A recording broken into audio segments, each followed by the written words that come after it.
Hello everyone. Last turn पे हम लोग ने डिस्कस किया था लैटरल डिस्प्लेसमेंट और उसका हम लोग ने डेरिवेशन देखा था। तो उसका वैल्यू ये निकल के आया था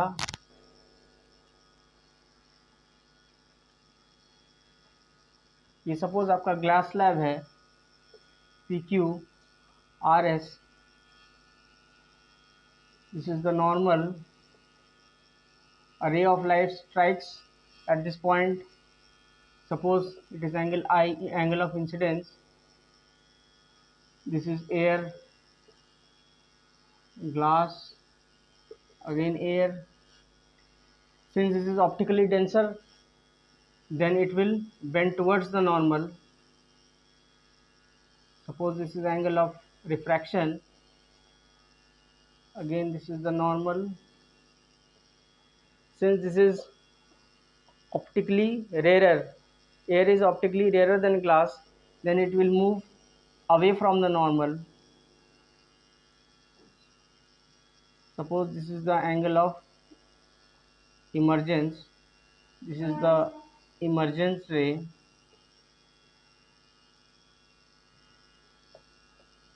incident ray,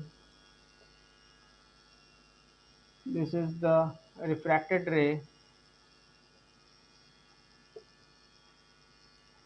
this is the refracted ray. And now we have calculated the lateral displacement as, suppose this is the path of the incident light,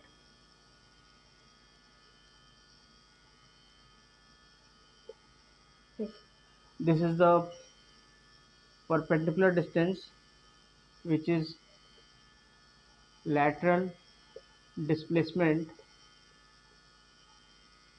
or lateral shift,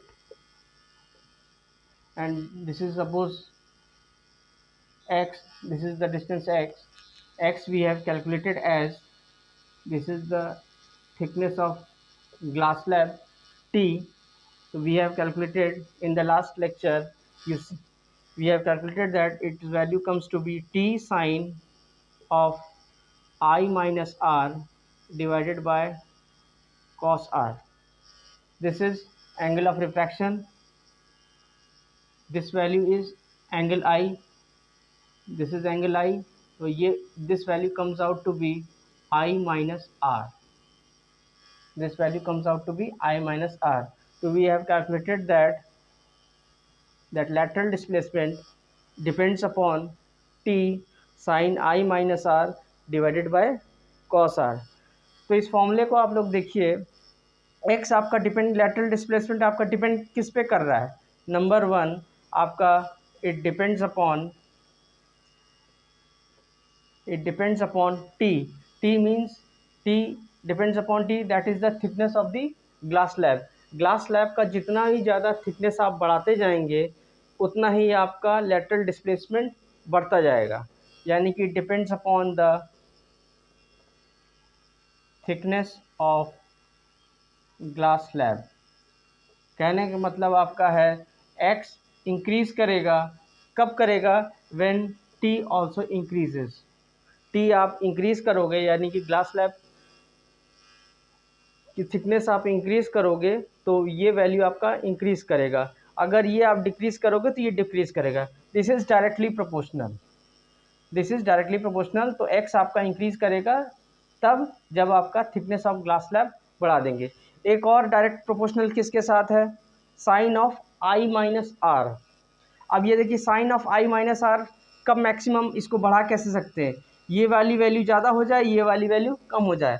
जैसे ये आपका लिखा हुआ है साइन आई माइनस आर, ये value maximum कब हो सकता है? जब इसको आप ज़्यादा कर दोगे, मैक्सिमम कर दोगे आई की वैल्यू को, और आर की वैल्यू को मिनिमम कर दोगे.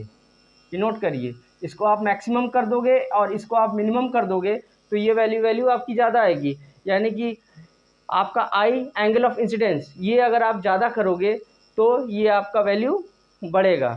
यानी कि दूसरा है it depends upon angle of incidence. Angle of incidence पे डिपेंड करता है, यानी कि इसको आप बढ़ा दोगे तो ये वैल्यू आपकी बढ़ जाएगी. और इसको आप मिनिमम करोगे, इसको आप मिनिमम करोगे, इसको मिनिमम करोगे, यानी कि ये मिनिमम करोगे। अब जैसे आप ये इसको सपोज करिए एक न्यूमरेटर है, ये डिनोमिनेटर है।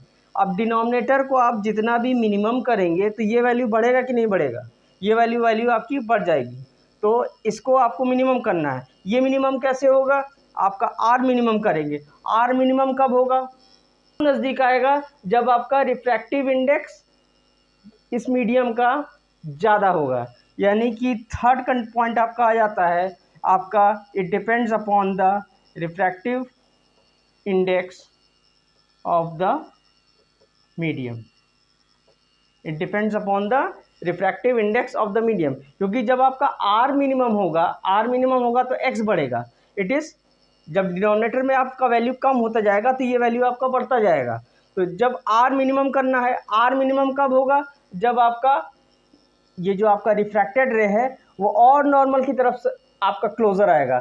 और ये क्लोज़र नॉर्मल की तरफ तब आएगा जब इसका रिफ्रैक्टिव इंडेक्स आपका बढ़ाते जाओगे। मीडियम का रिफ्रैक्टिव इंडेक्स जो आप बढ़ाते जाओगे वैसे वैसे आपका ये जो आपका रिफ्रैक्टेड रे है वो और नॉर्मल की तरफ सटेगा। तो इस पॉइंट से आपका आ गया कि it depends upon the refractive index of the medium. चौथा है depends upon the colour of the light. Light का कलर के लिए जैसे आपका light is composed of 7 colours VIBGYOR, जैसे वॉयलेट GYOR, विबग्योर इस सीरीज में रहेगा। तो सबसे ज़्यादा वेवलेंथ इसका ज़्यादा रहेगा और सबसे मिनिमम वेवलेंथ इसका रहेगा। इसका वेवलेंथ आपका मिनिमम है वॉयलेट लाइट का, और रेड लाइट का वेवलेंथ जो है आपका मैक्सिमम है। अब जो आपका वेवलेंथ, अब ये एक चीज़ है आपका, इतना आपको लोगों को क्लियर हो गया? नहीं समझ में आया होगा तो आप लोग कमेंट बॉक्स में कमेंट करिएगा।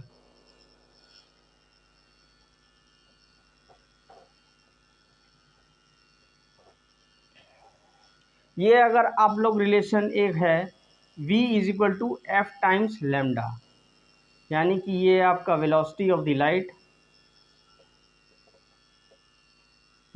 लाइट, ये फ्रीक्वेंसी आपका फ्रीक्वेंसी ऑफ द लाइट, ये आपका वेवलेंथ ऑफ लाइट।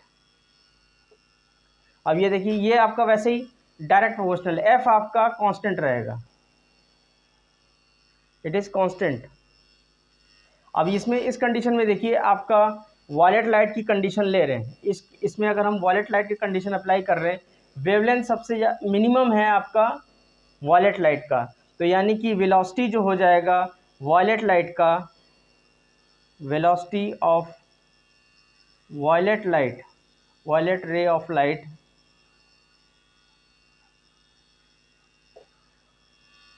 वेवलेंथ कम है तो ये इसको जितना मिनिमम करेंगे तो इसका वैल्यू भी उतना ही मिनिमम आएगा, यानी कि वेलोसिटी भी आपका वॉयलेट लाइट का मिनिमम है।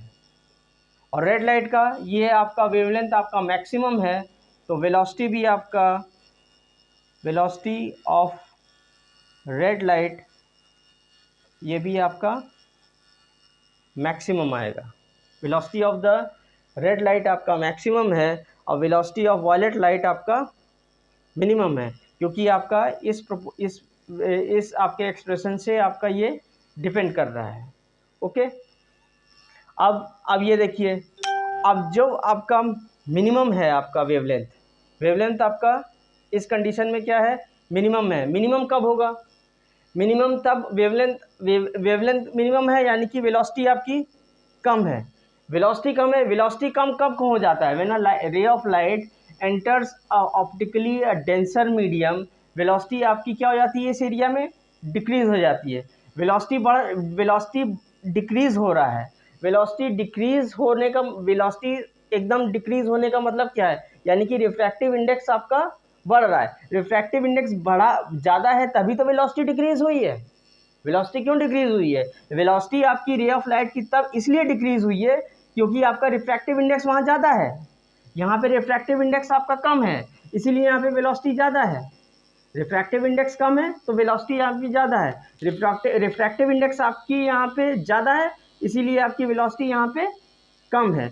यानी कि आप इसको भी ऐसे लिख सकते हैं कि रिफ्रैक्टिव इंडेक्स, ठीक है, इज इन्वर्सली प्रोपोर्शनल टू, ये इन्वर्सली प्रोपोर्शनल का साइन है, इन्वर्सली प्रोपोर्शनल टू क्या हो जाएगा, रिफ्रैक्टिव इंडेक्स यहाँ पे ज़्यादा हो गया है, यहाँ ज़्यादा हो गया तो यहाँ पे इस जगह क्या है, वेलोसिटी कम है, यानी कि it is inversely proportional to velocity.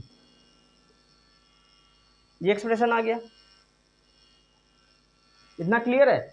अब भाई इसमें देखिए यहाँ पे आपका रिफ्रैक्टिव इंडेक्स ज़्यादा है, रिफ्रैक्टिव इंडेक्स ज़्यादा होने से आपका यहाँ पे क्या हो गया, वेलोसिटी आपका कम हो गया, यानी कि इसको भी वेलोसिटी कम हो जाने का मतलब क्या है, वेलोसिटी कम होने का मतलब आपके क्या है, वहाँ पे आपका लैम्डा कम है, वेवलेंथ कम है, यानी कि mu is inversely proportional to 1/λ,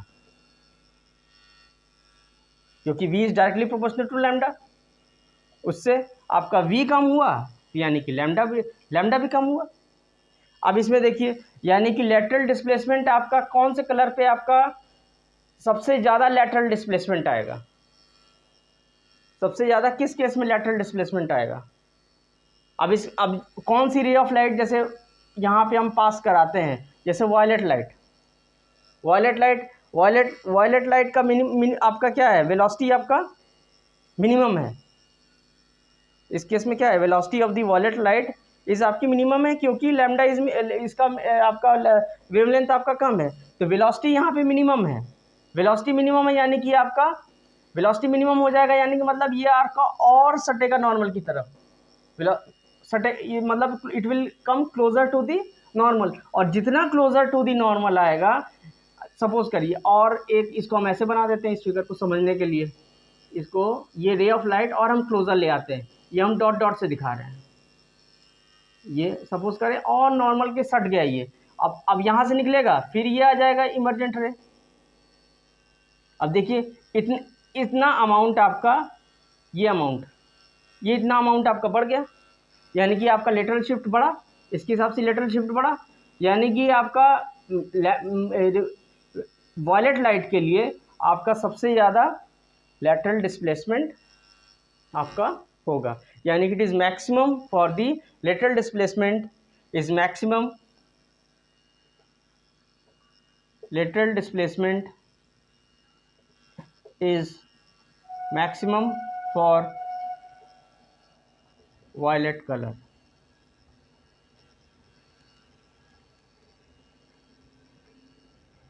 lateral displacement is maximum for violet colour, क्यों, वायलेट कलर का आपका लैम्डा मिनिमम है तो वेलोसिटी भी मिनिमम है, वेलोसिटी मिनिमम है तो आपका रिफ्रैक्टिव इंडेक्स आपका ज़्यादा हो गया, तभी तो ये सटा है, तभी तो ये नॉर्मल की तरफ आपका क्लोजर आया है, तो जितना क्लोजर आएगा उतना आपका ये आपका लेटरल शिफ्ट धीरे धीरे क्या होगा, बढ़ता जाएगा, यानी कि डिपेंड्स अपॉन, पहला तो फैक्टर हो गया आपका, एक्सप्रेशन क्या था, एक्सप्रेशन था टी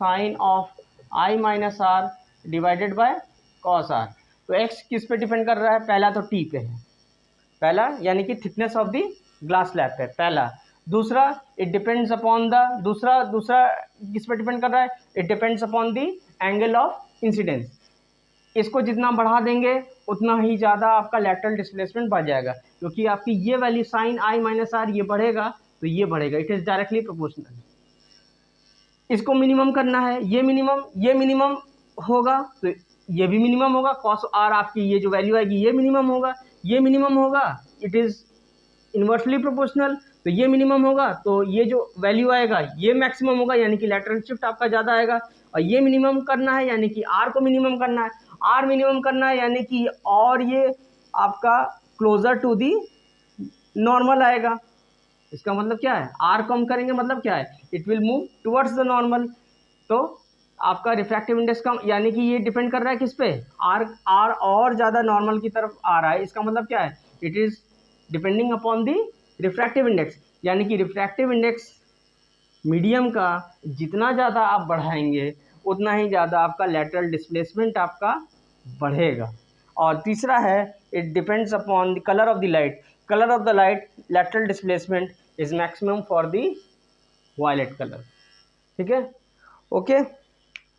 अब इसी में हम प्रूव करेंगे कि prove that prove that angle of incidence is equal to angle of emergence. ये प्रूव करना है कि आई की वैल्यू ई के बराबर है। Okay,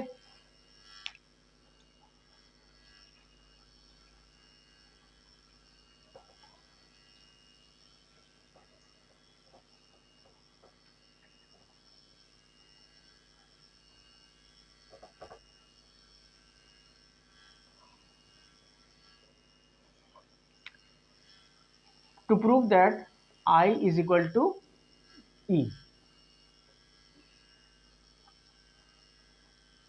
PQ RS glass slab, normal, ray of light,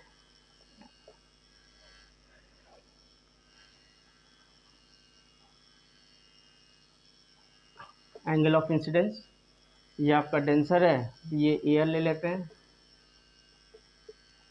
glass again it is air, ठीक है। इसकी रिफ्रैक्टिव इंडेक्स N1 ले लेते हैं, इसकी N2 ले लेते हैं, इसकी since it is again air N1। Incident ray, ये आपका रिफ्रैक्टेड रे डेंसर है, optically denser, move towards the normal. ये आपका angle of refraction, angle of refraction हो गया। Again this is normal, since it is rarer, optically it is denser, it is rarer, it will move away from the normal, emergence ray, ठीक है। Okay, n dash, this is angle of refraction. तो ये भी आपका angle of R E के बराबर होगा by this alternate angles.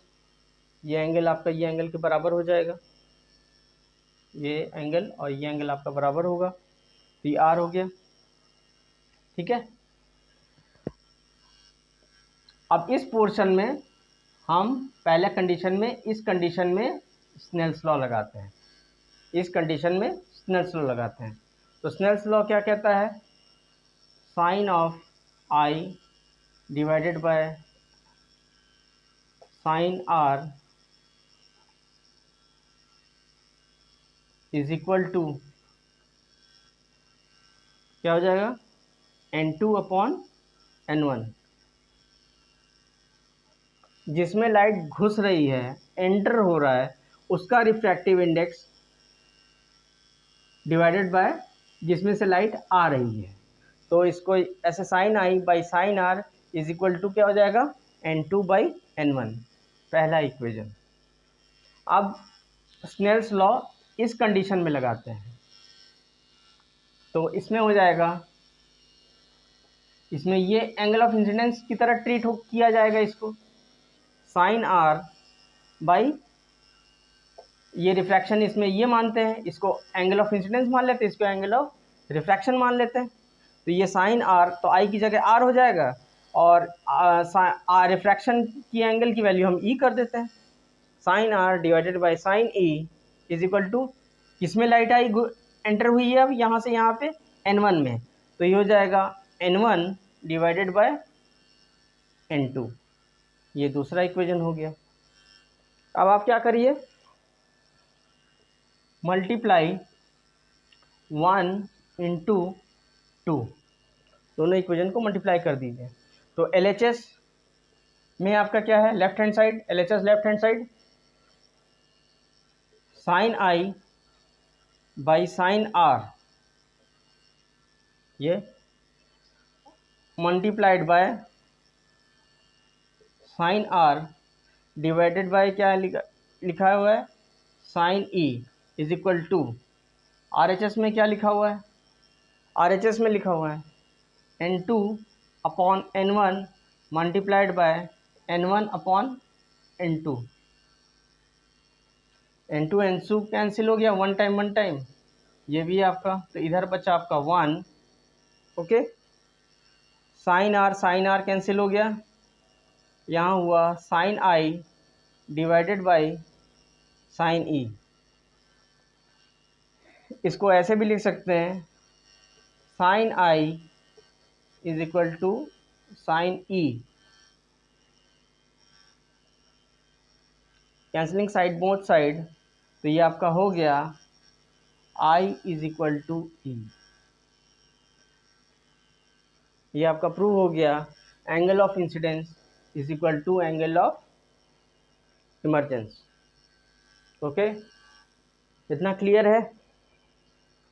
ना समझ में आया होगा तो कमेंट्स बॉक्स में कमेंट करिएगा। जो चीज़ दिक्कत होगी उसमें हेल्पलाइन नंबर दिया हुआ है, उसमें आप व्हाट्सएप नंबर भी दिया हुआ है। कोई भी चीज़ डाउट हो तो उस पर आप पूछ सकते हैं। ठीक है,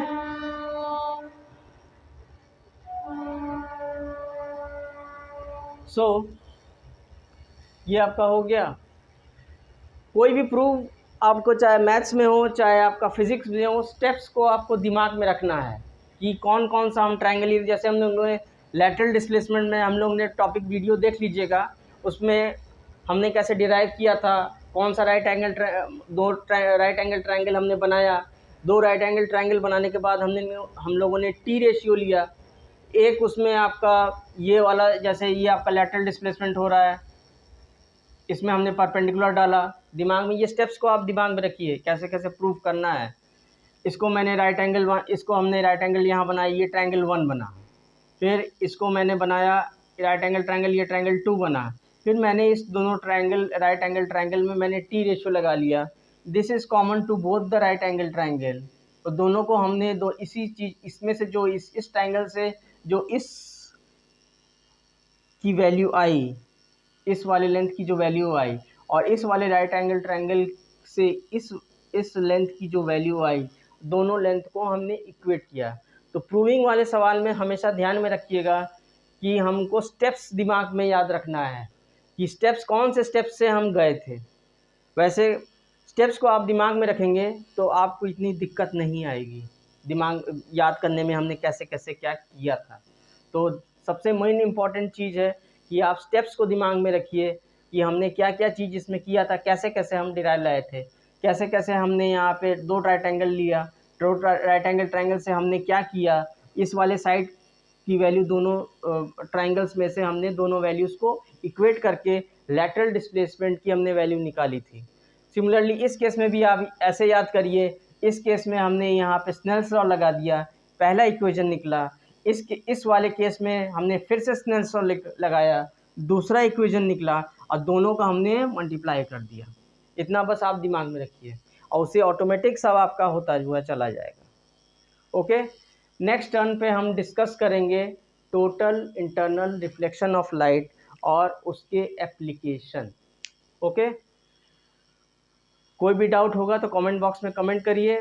लेक्चर आपको वीडियो पसंद आया होगा तो सब्सक्राइब करिए। Okay, thanks.